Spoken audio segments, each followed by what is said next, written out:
అదరగొట్టే కారం రంగు రుచి ఆచి కారం పొడి. దీనిపై పూర్తి సమాచారాన్ని మా అసోసియేట్ ఇన్పుట్ ఎడిటర్ గణేష్ మనకి లైవ్ లో అందుబాటులో ఉన్నారు. గణేష్, మనం చూస్తూ ఉన్నాం ఇప్పుడు ఏదైతే మోంతా తుఫాన్ ఎఫెక్ట్ అంతా కూడా కాకినాడ తీర ప్రాంతాల్లోనే ఉంది. సో ఓవరాల్ గా చూసుకుంటే ఇటు హోప్ ఐలాండ్ పైనే ఎక్కువగా చర్చలు జరుగుతున్నాయి. అంటే గతంలో ఎప్పుడైతే అక్కడ తుఫాన్ ఏర్పడిందో అప్పుడే అది ఒక రక్షణ కవచంలా మారింది అంటూ కూడా చెప్తున్నారు. సో ఇప్పుడు కూడా అలానే అది కాపాడుతుందా అనేది ఒక చర్చ అయితే జరుగుతుంది. మరి దీనికి సంబంధించి అసలు అధికారులు ఏం చెప్తున్నారు, ఓవరాల్గా మీరు దీనికి సంబంధించిన రివ్యూ ఏం చెప్తారు గణేష్? ప్రసన్న, ఇప్పుడు ఎందుకంటే హోప్ ఐలాండ్ అంటేనే ఒక ఆధారం, అంటే చాలా వరకు కాకినాడ తీర ప్రాంతానికి ఒక రక్షణ కవచంలా ఉండే, దాదాపుగా అంటే కాకినాడ తీరం నుంచి బే ఆఫ్ బెంగాల్ మధ్యలో ఉండే ఒక దీవిలాగా చెప్పాలి మనం. ఈ దీవి అంతా కూడా దాదాపుగా 50 కిలోమీటర్ల విస్తీర్ణంలో ఉంటుంది, ఒక చంద్రాకారంలో ఉంటుంది. ఈ దీవి అనేది కాకినాడ తీరానికి ఒక రక్షణ కవచం. దీనికి ముందుగా చెప్పాలంటే హోప్ ఐలాండ్ అనేది ఏదైతే నావిగేషన్ అంటే దేశాలని ప్రాంతాలని కనుగొనే ముందు నావికులు చాలా వరకు వెళ్తున్నప్పుడు ఒక తీర ప్రాంతంకి వచ్చారు. ఆ తీర ప్రాంతం నుంచి అక్కడ ఆగిన తర్వాత ఒక హోప్, అంటే వాళ్ళందరికీ కూడా నావికులు ఆ లంగర వేయడానికి కొంచెం కోసం అక్కడ ఉండే ఒక దీవి అనేది కనిపించింది. ఆ దీవిలో లంగర వేసిన తర్వాత అక్కడి నుంచి బైనాక్యులర్ చూసేటప్పుడు ఒక తీర ప్రాంతం కనిపించింది. పచ్చని కొబ్బరి చెట్లు, చిన్న చిన్న గుడిసెలు, వీటితో ఉండే ప్రాంతం కనిపించింది. ఇది పక్క నుండి ఇంకో నావిగేటర్కి చెప్పింది ఏంటంటే జస్ట్ ఎలా ఉంది అనే దానికి జస్ట్ హోప్, దీన్ని జస్ట్ కో కెనడా అంటే మనకు అక్కడ నుంచి హోప్ ఐలాండ్ చూస్తే ఒక కో కెనడా అంటే కెనడా లాంటి ప్రాంతం మనకు కనిపిస్తుంది అనేది చరిత్ర మనకు చెప్తుంది. అందుకే కాలక్రమంలో అది పూర్తిగా కాకినాడగా మారింది. కో కెనడా అనేది కాకినాడగా మారింది. ఇప్పుడు ప్రధానంగా హోప్ ఐలాండ్ కోసం చర్చ ఏంటంటే హోప్ ఐలాండ్ అనేది కాకినాడ తీరానికి ఒక రక్షణ కవచం.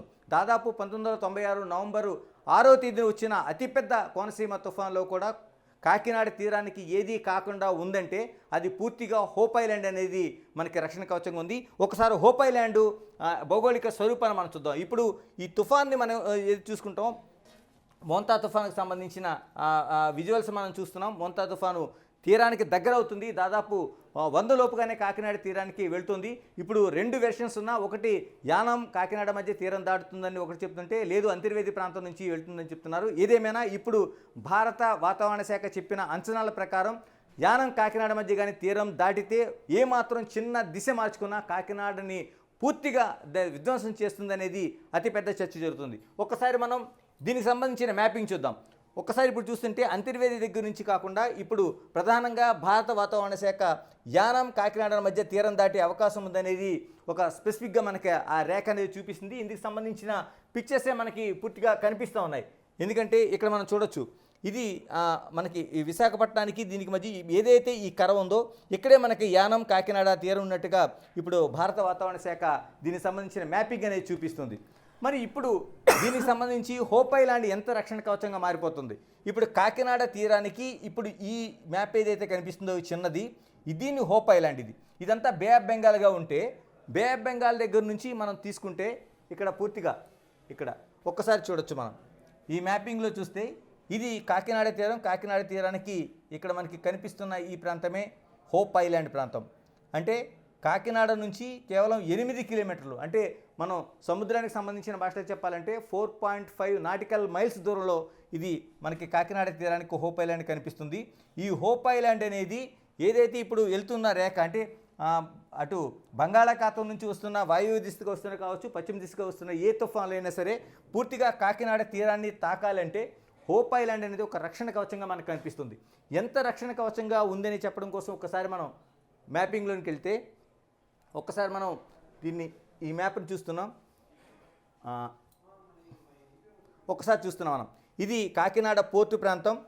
ఇక్కడ ఇదంతా ఈ జగన్నాథపురం, ఇదంతా కాకినాడ తూరంగి, రామారావుపేట, ఇదంతా కాకినాడకి సంబంధించిన ప్రాంతం మనం ఇక్కడ చూస్తున్నాం. ఇది బే ఆఫ్ బెంగాల్. ఇక్కడ ఇది హోప్ ఐలాండ్కి బీచ్కి సంబంధించిన ప్రాంతంగా మనకు కనిపిస్తుంది. ఇక్కడ మనకి ఈ చంద్రాకారంలో కనిపిస్తున్నదే హోప్ ఐలాండ్. ఇప్పుడు హోప్ ఐలాండ్ ప్రాంతం పూర్తిగా అంటే ఏదైతే ఇక్కడ నుంచి మనకి ఒక బే ఆఫ్ బెంగాల్ మీదుగా వెళ్తున్న మోంతా తుఫాన్లు కావచ్చు, లేకపోతే మిగతా తుఫాన్లు కావచ్చు, ఇవన్నీ తుఫాన్లు వెళ్ళేటప్పుడు ఖచ్చితంగా ఈ కాకినాడకి ఇది దాదాపుగా ఇలా కనిపిస్తుంది, కానీ 50 కిలోమీటర్ల విస్తీర్ణంలో ఉంటుంది. దాదాపు ఇక్కడ కూడా ప్రజలు నివసిస్తున్నారు. ప్రత్యేకంగా దాదాపు 400 కుటుంబాలు, అంటే ఒక 1200 ఫ్యామిలీస్ అక్కడ ఎప్పుడూ కూడా అటు మత్స్యకార కుటుంబాలు కావచ్చు, మిగతా కుటుంబాలు కావచ్చు, నివాసం ఉంటున్న ప్రాంతం. దీన్ని ఇప్పుడు ఇక్కడ వరకు ఇది అత్యంత లోతైన ప్రాంతం. ఇది ఒక ఐలాండ్గా చెప్పాలి మనం, అంటే ఒక దీవిది. ఈ దీవి ఎప్పుడు వస్తున్న ఏదైతే బే ఆఫ్ బెంగాల్ నుంచి వస్తున్న పవనాలు ఏదైతే ఉన్నాయో లేకపోతే తుఫాన్లు ఉన్నాయో వీటన్నిటి కూడా ఒక అడ్డుకట్టగా ఉంటుంది. ఇప్పుడు ఇస్తున్న రూట్ మ్యాప్ ప్రకారం యానం కాకినాడ మీదుగా మాత్రం దాటుతుందని చెప్తున్నారు. అంతర్జాతీయ సంస్థలు చూస్తుంటే ఇది కాదు, అంతర్వేది దగ్గర నుంచి దాటే అవకాశం ఉంది, తాకే అవకాశం ఉందని కూడా విశ్లేషణ చెప్తున్నారు. కానీ హోప్ ఐలాండ్ వైపు కానీ ఏమాత్రం చిన్నగా మళ్ళినా కాకినాడ ప్రాంతం, ఎందుకంటే మనకి చూస్తున్న ఐ ఏదైతే ఉందో అంటే మోంతాకు సంబంధించిన ఐ వెల్ వాళ్ళు ఇవన్నీ ఏవైతే ఉన్నాయో ఇవి దాదాపు 200 కిలోమీటర్ల విస్తీర్ణంలో అంత పెద్దగా ఉంది. కాబట్టి ఇక్కడ యానాం నుంచి మనకి తీరం దాటిన తర్వాత కూడా కాకినాడ పైన పూర్తి ప్రభావం చూపించే అవకాశం మనకి స్పష్టంగా కనిపిస్తుంది. కానీ ఇది ఏమాత్రం కొంచెం డైరెక్షన్ యానాం నుంచి, అంటే ఇప్పుడు ఏదైతే మచిలీపట్నం నుంచి కదులుతూ కోనసీమ నుంచి అంతర్వేది నుంచి యానం నుంచి కాకినాడ వైపుగా మాత్రం కొద్దిగా మాత్రం కదిలినా సరే ఖచ్చితంగా అతిపెద్ద విపత్తు అనేది కాకినాడకి సంభవించే అవకాశం ఉంది. కానీ అలా జరిగితే హోప్ ఐలాండ్ ఖచ్చితంగా ఒక రక్షణ కవచంగా ఉంటుందని మాత్రం శాస్త్రవేత్తలు చెప్తున్నారు. ఎందుకంటే అతిపెద్ద తుఫానులని కోనసీమ తుఫాను మనం ఊహించుకుంటే చాలా వరకు 222 కిలోమీటర్లు, అంటే ఒక సూపర్ తుఫానుగా దాన్ని పేర్కొన్నారు. అందుకని చాలా వరకు మనకి ఒక 3000 మంది ఆ ప్రాంతాల మీదకి వెళ్తున్నప్పుడు ప్రాణ నష్టం జరిగింది. దాదాపు ఒక క్షతగాత్రులు నిరాశ్రయులు అయితే దాదాపు లక్షల సంఖ్యలో ఒక 2 లక్షల మంది పైగా నిరాశ్రయులైన అతిపెద్ద తుఫాన్ అది. ఇలాంటి తుఫాను ఆ రోజున కాకినాడ పైన ఎలాంటి ప్రభావం చూపలేదు. ఎందుకంటే కాకినాడ పోర్టు కావచ్చు లేకపోతే కాకినాడ ప్రాంతం కావచ్చు, దీనికి ఇంత రక్షణగా, అంటే ఇక్కడ నుంచి మనకి చూసుకుంటే ఇది 4.5 నాటికల్ మైల్ దూరం ఉంటుంది. ఇప్పుడు వచ్చేదంతా కూడా ఇటువైపు నుంచి బే ఆఫ్ బెంగాల్ నుంచి ఇలా వస్తుంది. కాబట్టి ఇది పూర్తిగా రక్షణ కవచంగా ఉండడం వల్ల ఈ ప్రాంతానికి ఏదీ కాకుండా ఉంది. ఇప్పుడు 2000 మనకి సంబంధించిన కోనసీమ తుఫాను కావచ్చు, ఇలాంటి సందర్భాలు ఇప్పుడు కూడా మోంతా తుఫానుకు సంబంధించి కూడా ఇదే విశ్లేషణలు వ్యక్తమవుతున్నాయి. ఏదైనా యానం నుంచి కాకినాడ మధ్య తీరం దాటినా ఇంకొంచెం అది దిశ మార్చుకొని కాకినాడ వైపు వెళ్ళినా సరే ఖచ్చితంగా కాకినాడ ప్రాంతానికి ఇది రక్షణ కవచంలా ఉంటుందనేది స్పష్టం చేస్తున్నారు. ఏదేమైనా శాస్త్రవేత్తలు గతంలో అంచనాలు వేశారు. ఇప్పుడు ఈ ప్రాంతానికి కాకినాడకి నిజంగా ఇంత పెద్ద తుఫాను కూడా కొంచెం దిశ మార్చుకున్నా ఏమాత్రం ప్రమాదం లేదు. కానీ అంతర్వేది మీదుగా కానీ వెళ్తే మాత్రం ఖచ్చితంగా హోప్ ఐలాండ్కి టచ్ అయ్యే అవకాశమే లేదు. అందుకని కాకినాడ అంతర్వేది యానం కాకినాడ మీదుగా ఒక దిశ రేఖ మాత్రం అలా వెళ్తే మాత్రం ఖచ్చితంగా కాకినాడ ప్రాంతానికి చాలా వరకు నష్టం జరిగే అవకాశం అయితే కనిపిస్తోంది. అయితే గణేష్, అంటే ఈ ఎఫెక్ట్కి సంబంధించి ఇప్పటికీ అధికారులు అంతా కూడా అలర్ట్ చేస్తూ ఉన్నారు. అంటే సాయంత్రానికి కూడా తీరం దాటే అవకాశం ఉంది అంటూ కూడా చెప్తున్నారు. సో ఓవరాల్గా ఇందాక నుంచి మీరు ఏదైతే మ్యాప్ ద్వారా ఎక్స్ప్లెయిన్ చేస్తున్నారో అసలు ప్రజెంట్ తుఫాన్ ప్రభావం ఎక్కడెక్కడ ఎంత మేర ఉందనుకోవచ్చు? ఎందుకంటే ఇప్పటికే దాదాపు 5:30 నుంచి 6 గంటల, అంటే సాయంత్రం 5:30-6 గంటల ప్రాంతంలోన మనకి ఏదైతే తుఫాను మోంతా తుఫాను ఉందో మోంతా తుఫాను తీరాన్ని తాకే అవకాశం ఉందనేది అంతర్జాతీయ సంస్థలు చెప్తున్నాయి, అంతర్జాతీయ వాతావరణ శాఖలు చెప్తున్నాయి, భారత వాతావరణ శాఖ కూడా హెచ్చరికలు జారీ చేస్తుంది. మనం ఒక్కసారి ఈ మ్యాపింగ్లోకి వెళ్ళి చూస్తే ఇక్కడ మనకి ఏదైతే ఇగో మనకు కనిపిస్తుంది స్పష్టంగా, ఇక్కడ మోంతా తుఫాన్ మనకు కనిపిస్తుంది. ఇది ఇప్పటికి దాదాపు ఒక 90-100 కిలోమీటర్ల దూరంలో కాకినాడ తీరం వైపు ప్రయాణిస్తున్నట్టుగా భారత వాతావరణ శాఖ మనకి స్పష్టమైన ఆధారాలతో ఒక మ్యాపింగ్ అనేది చెప్తుంది. కానీ ఈ టోటల్గా ఉండే వీటన్నిటి మధ్య కూడా అంటే మిగతా, అంటే యానం కావచ్చు కాకినాడ కావచ్చు ఈ తీరాల మధ్య ఇది కానీ తాకడానికి దాదాపుగా 5:30 సాయంత్రం 6 గంటల ప్రాంతం మధ్య అవుతుంది. తీరం తాకడంతో పాటు తీరాన్ని దాటే పరిస్థితులు, అంటే దాదాపుగా రాత్రి 11-11:30 మధ్య, అంటే 200 కిలోమీటర్ల వ్యాసార్థంలో ఆ మోంతా తుఫాన్ ఐ వాల్ ఉంది. కాబట్టి అంటే మనకు కనిపిస్తున్న ఏదైతే ఒక చిన్న డాట్ ఉందో దీని వ్యాసార్థమే 200 కిలోమీటర్లు. ఈ చుట్టూ కనిపిస్తున్న ఏదైతే ఒక వ్యాల్ఫూల్ కనిపిస్తుందో ఒక సుడిగుండం, ఇది 2000 కిలోమీటర్ల పరిధిలో ఉంది. అందుకని ఈ చిన్నది దాటడం కోసమే ముందు తీరాన్ని తాకడానికే దాదాపుగా సాయంత్రం 5-6 ఆ ప్రాంతం పడుతుంది, 6:30 అనేది ఒక అంచనా వేస్తున్నారు. అక్కడి నుంచి తీరం తాకిన తర్వాత తీరం దాటడం కోసం దాదాపుగా 11-11:30 సమయం పడుతుంది రాత్రి అని చెప్తున్నారు. అంటే దాదాపు 5:30 నుంచి 6 గంటల పాటు ఏదైతే మోంతా తుఫాను విధ్వంసం ఉందో ఇది ఖచ్చితంగా కొనసాగే అవకాశం అనేది మనకి కనిపిస్తూ ఉంది. ఈ టోటల్గా ఈ ప్రాంతాలకు సంబంధించి ఇప్పుడు కనిపిస్తున్న అనేక ప్రాంతాలని, అంటే ఇటు అమలాపురం కావచ్చు, యానం, కాకినాడ, ఇటు రాజమండ్రి, తాడేపల్లిగూడెం, భీమవరం, తర్వాత మనకి ఇలాగ అనేక ప్రాంతాలు, ఈ రాజమండ్రి దగ్గర నుంచి జంగారెడ్డిగూడెం, మనకు రామచంద్రపురం, ఏలేశ్వరం, పిఠాపురం ఇలాగా ఇవన్నీ కూడా వరరామచంద్రపురం దగ్గర నుంచి అన్నీ కూడా చాలా వరకు కాకినాడ ఈ ప్రాంతం అంతా దాదాపు 200 కిలోమీటర్ల పరిధిలోని ఈ ప్రాంతాలు ఉన్నాయి కాబట్టి ఈ ప్రాంతాలన్నింటిలో కూడా ఖచ్చితంగా తుఫాను ప్రభావం మనకు కనిపిస్తుంది. ఇప్పటికే కాకినాడ కావచ్చు, ఉప్పాడ కావచ్చు అనేక ప్రాంతాల్లో దీనికి సంబంధించిన గాలులు అలలు వస్తున్నాయి. సముద్రం అల్లకల్లోలం అవుతుంది. అనేక ప్రాంతాల్లో ఒక గంట ముందుగానే చీకటి పడింది. చీకటి పడిన వాతావరణం స్పష్టంగా కనిపిస్తుంది. ఇవన్నీ వీటన్నిటి మధ్య తుఫాను 6-6:30 మధ్య కానీ దాటితే అంటే మరో గంటన్నర మధ్యలో తుఫాను ఆ తీరాన్ని తాకే అవకాశం ఉంది.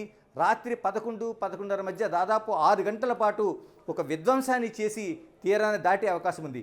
ఆ తర్వాత కూడా ఏమవుతుందనేది నిజంగా కానీ అంత 200 కిలోమీటర్ల వ్యాసార్థంలో ఉండే ఈ ఐవాల్ అనేది దాటిన తర్వాత మరికొన్ని పరిణామాలు ఉంటాయనేది శాస్త్రవేత్తలు చెప్తున్నారు. దీంతో ఉప్పెనలు ఒక్కసారిగా ఊహించిన రీతిలో సముద్రం నీటిని ఒక్కసారిగా తీరం వైపు తీసుకొచ్చి తీర ప్రాంతాలపైన వచ్చే అవకాశం ఉంది. దీన్ని ఉప్పెనగా పేర్కొంటారు. ఇలాంటి ఉప్పెనలు కూడా వచ్చే అవకాశం ఉందనేది హెచ్చరికలు జారీ చేస్తున్నారు. ఏదేమైనా అన్ని చోట్ల రెడ్ అలర్ట్ అనేది కొనసాగుతుంది. కాకినాడ పోర్టులో దాదాపు 10వ నెంబరు ఎగరవేశారు. ఎందుకంటే ఇంతకంటే ఇంకా ఫైనల్ ఇది. ఎందుకంటే అంత పెద్ద అలలు వస్తుంటాయి. తీరాన్ని తాకే సమయంలోన విధ్వంసం జరుగుతుంది కాబట్టి 10 అనేది ఎగరవేశారు. మిగతా అన్ని బీచ్లో కూడా అదే పరిస్థితి కనిపిస్తుంది. అంటే 9, 8 ఇలాగ అనేక రూపాయలు. ఏదేమైనా ఇప్పటికీ అలర్ట్గా ఉన్నారు. కానీ క్షణం గడిచే కొద్దీ మోంతా తుఫాను దూసుకొస్తోంది. ఖచ్చితంగా సాయంత్రం 6-6:30 ప్రాంతం మధ్య తీరాన్ని తాకే సమయానికి ఏమవుతుందనే ఉత్కంఠ అయితే అన్ని వైపులా కొనసాగుతోంది. అయితే అంటే గణేష్, అంటే ఇందాక నుంచి మనం మాట్లాడుకుంటున్నాం హోప్ ఐలాండ్ గురించి మాట్లాడుతున్నాం కాబట్టి, అంటే ఐలాండ్ దగ్గర కూడా దాదాపు 100 మందికి పైగా ఇటు ఫిషర్ మ్యాన్స్కి సంబంధించిన ఫ్యామిలీస్ నివసిస్తూ ఉంటాయి. మరి వాళ్ళందరినీ ఖాళీ చేయించారా? ఎందుకంటే దాని మీద ఎక్కువగా హోప్ ఉంది కాబట్టి అసలు అధికారులు ఏం చెప్తున్నారు దీని గురించి? ఎందుకంటే హోప్ ఐలాండ్కి సంబంధించి మనం మాట్లాడుకుంటే ఇక్కడ కనిపిస్తున్న కాకినాడ తీరంలో హోప్ ఐలాండ్లోన దాదాపు 400 కుటుంబాలు, అంటే ఈ 400 కుటుంబాలు టోటల్గా మనం చూసుకుంటే ఇక్కడ ఈ ప్రాంతంలోన 400 కుటుంబాలు కూడా దాదాపుగా దశాబ్దాల కాలంగా, అంటే చాలా వరకు 1990లో ఒకసారి, 2000 సంవత్సరంలో ఒకసారి, అంతకుముందు 1980లోన 77లో దివిసీమ ఉప్పెన వచ్చిన సమయంలో కూడా వీరందరినీ ఖాళీ చేయించాలనే ప్రయత్నం అయితే చాలా వరకు చేశారు. కానీ దాదాపు అప్పటికి ఉండే 100-200 ఫ్యామిలీలు ఈ రోజున 400 ఇళ్లతోని అక్కడ ఒక పెద్ద ఫ్యామిలీ ఏర్పడింది. వీళ్ళంతా ఫిషర్మెన్ కమ్యూనిటీతో పాటు మిగతా వ్యాపారులు కూడా చాలామంది చిన్న వ్యాపారాలు చేసుకునే వాళ్ళు ఉన్నారు. వీళ్ళందరికీ దాదాపుగా 1200 నుంచి 1400 కుటుంబాలు ఇక్కడ చాలా వరకు నివాసం చేస్తున్నారు. ఎందుకంటే ఇది కనిపిస్తున్నది ఇక్కడ నుంచి కాకినాడ పట్టణం దగ్గర నుంచి కాకినాడ పోర్ట్ నుంచి దాదాపు 4.5 నాటికల్ మైల్స్, అంటే 8 కిలోమీటర్ల దూరంలో ఉంటుంది. దీనికి ఎటువంటి రవాణా సౌకర్యం అంటే కేవలం బోట్ల ద్వారానే మాత్రం అక్కడికి వెళ్ళే అవకాశం ఉంది. మరోవైపు ఈ కనిపిస్తున్న ఏదైతే హోప్ ఐలాండ్ ప్రాంతం ఉందో, హోప్ ఐలాండ్ ప్రాంతం దాదాపు 500 కిలోమీటర్ల పరిధిలో ఉంది. అంటే 50 కిలోమీటర్ల పరిధిలో ఉంది. ఈ 50 కిలోమీటర్ల పరిధిలో కూడా దాదాపు 400 కుటుంబాలు నివసిస్తున్నాయి. దాదాపు 1200 మంది జనాభా, 1200 నుంచి 1400 ఉన్నట్లుగా గుర్తించారు. చాలా వరకు వాళ్ళని ఇలాంటి సమయంలో ఖాళీ చేసే ప్రయత్నాన్ని దాదాపు ఒక 4-5 దశాబ్దాలుగా చేస్తున్నాయి. ఎక్కడ ఫలితం రాలేదు. మేము ఇక్కడ నుంచి వచ్చే అవకాశం లేదని చెప్తున్నారు. వాళ్ళు రావడం లేదు. అందుకనే వారానికి ఒకసారి కాకినాడ పోర్ట్ నుంచి కానీ కాకినాడ దగ్గర నుంచి కానీ వీళ్ళు బోట్ల ద్వారానే కావాల్సిన రవాణాకు సంబంధించిన మంచినీళ్ళు కావచ్చు, లేకపోతే ఆహార పదార్థాలు కావచ్చు, లేకపోతే మిగతావి కావచ్చు తీసుకుని వెళ్ళి అక్కడ చిన్న వ్యాపారాలు చేస్తున్న వాళ్ళు ఇప్పుడు వచ్చారు. చివరికి వీళ్ళందరూ రారు అని తెలుసుకున్న తర్వాత ప్రభుత్వం ఇక్కడే స్ట్రీట్ లైట్లను ఏర్పాటు చేసింది. మరోవైపు కొన్ని చిన్న రోడ్లని, అంటే ఈ 50 కిలోమీటర్ల పరిధిలో కూడా రోడ్లను ఏర్పాటు చేసింది, వీధి లైట్లు ఏర్పాటు చేసింది. ఈ మధ్య కాలంలో ఒక 5 ఏళ్ల క్రితం ఒక పాఠశాలను కూడా అక్కడ ఏర్పాటు చేసింది. రోజు కూడా ఈ పాఠశాలకి కాకినాడ పోర్టు లేదా కాకినాడ దగ్గర నుంచి కూడా ఒక బోట్లో టీచర్స్ వెళ్ళి అక్కడ పాఠాలు చెప్పి తిరిగి వచ్చే పరిస్థితి మనకు కనిపిస్తుంది. అంటే ఒక ఐలాండ్, ఒక దీవిలాగా ఉండే ప్రాంతం ఉండిపోయింది. వాళ్ళెవరు కూడా ఇలాంటి తుఫాన్లకి, ఎందుకంటే హోప్ ఐలాండే కాకినాడకి రక్షణ అనుకున్నప్పుడు ఆ దీవిని ఏ తుఫాను కూడా ఏమీ చేయలేదని వాళ్ళ పూర్తి నమ్మకం. ఇప్పటివరకు జరిగిన అనేక తుఫాన్లు, అనేక ప్రళయాలు కూడా ఆ దీవిని ఎప్పుడు, ఆ హోప్ ఐలాండ్ ఎప్పుడు ముంచలేదు. అక్కడ ఉండే వాళ్ళకి ఎటువంటి ఏది కూడా జరగలేదు. అందుకనే వాళ్ళు ఆ నమ్మకంతో ఇప్పుడు కొనసాగుతున్నారు. కాకపోతే ప్రభుత్వం ఇప్పుడు ఉండే ఫ్యామిలీలకి మాత్రం పరిమితం చేసింది. మిగతా వాళ్ళు అక్కడికి వెళ్ళడానికి, అక్కడ ఉండి నివాసం ఉండేలాగా కట్టుదిట్టం చేసింది. ఎవరు ఉండడానికి వీలేదు. ఉన్న ఫ్యామిలీస్ మాత్రం కొనసాగుతున్నాయి. వాళ్ళకు కూడా ఒక హెచ్చరిక జారీ చేశారు. ఇప్పుడు ఉన్న 400 ఫ్యామిలీలు తప్ప మిగతా ఏ ఒక్కరు కూడా అక్కడికి వెళ్ళడానికి వీల్లేదు. వెళ్తే మాకు సమాచారం ఇవ్వాలనేది. ఇక్కడ ఉండేవాళ్ళు ఓట్లు వేయడం కోసం అటు యానంలో ఉండే వాళ్ళకి కొంతమందికి ఓట్లు ఉంటాయి, కాకినాడ తీరంలో ఉండే వాళ్ళకి కొంత ఓట్లు ఉంటాయి. ఓట్ల సమయంలో మాత్రం వీళ్ళంతా ఇక్కడ నుంచి వచ్చి ఓట్లు వేసే పరిస్థితి ఉండేది. ఈ మధ్యకాలంలో గతంలో జరిగిన ఎన్నికల్లోన ఇక్కడ కూడా ఒక బ్యాలెట్ బాక్స్ని ఏర్పాటు చేసి ఒక పోలింగ్ సెంటర్ని ఏర్పాటు చేశారు.